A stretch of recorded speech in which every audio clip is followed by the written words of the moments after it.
Carmen, do you like pina coladas or getting caught in the rain of an economic forecast? Well, before the holiday vibes kick in, let's see what the end of 2023 has in store for us. How has Singapore's travel sector performed in 2023? Actually, we have seen a very nice pickup in terms of the visitor arrivals. So I would say that actually the tourism sector is doing much better. Has business travel returned to pre-pandemic levels? Basically, if you take a look at the whole global market, I think there's a lot of expectation that business travel will lift the whole travel market now. But unfortunately, that's a bit slow. And so that's to be expected as well. But I think gradually over time, people are also appreciating the value in having in-person meetings. So we do see that business travel will pick up, but maybe because of sustainability and ESG issues, it will not be as much as what we saw in the past because people want to also reduce their carbon footprint.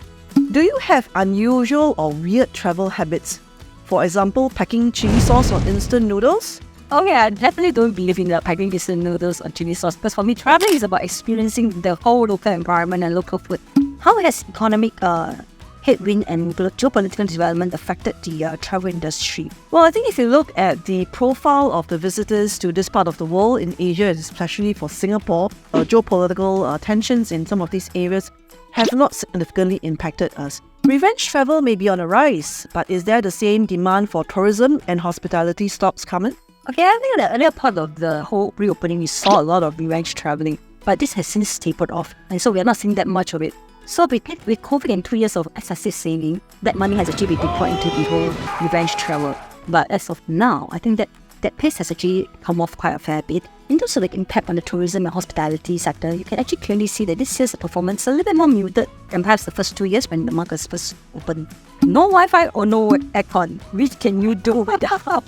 I can do without no Wi-Fi, but definitely not no aircon. Unless it's a very cold country and it's winter. How has China's economic slowdown impacted the tourism industry in Singapore and Southeast Asia? I think that there has been a lot of expectation earlier this year that China will be single-handedly one of the biggest markets that will actually help to lift the tourism industry to another level. But unfortunately, that has been a bit slow. So we're starting to see that pick up. And in fact, if you look at some of the ASEAN neighbors, Thailand, Philippines, for instance, some of the beach resorts, they're actually reporting very healthy arrivals from the Chinese side. So I think we're getting there, but maybe it just takes a little bit longer. What's the most exotic food you ever tried while traveling? Oh, yeah, I thought about having whale meat. Whale meat? Yeah. Okay, I had kangaroo meat. Oh, so that was also quite exotic. How will the travel and tourism sector do in 2024? I'm hopeful that in 2024, we will continue to see sustained momentum in both the visitor arrivals and also in terms of the business for both the tourism, F&B, entertainment and other related services industries. But I think on the other hand, just to be a little bit more careful is also the fact that the macro environment is actually looking a bit uncertain at this point in time. And I think most consumers are also trying to be a bit more careful because disposable income could most likely come down as well too. So I think that the first phase of this whole rampant traveling has come to a phase whereby it's a little bit more selective. You want to go to countries that you really want to go to sort of thing. So there's been a bit of a shift in terms of the trend.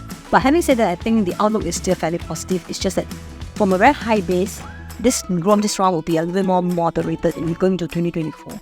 While the local tourism industry may see a little bit of a slower growth versus 2023, the thing is, air tickets will still remain high. Wow, Carmen, looks like I have to book my Japan air tickets for December 2024 now! That's all we have for you today.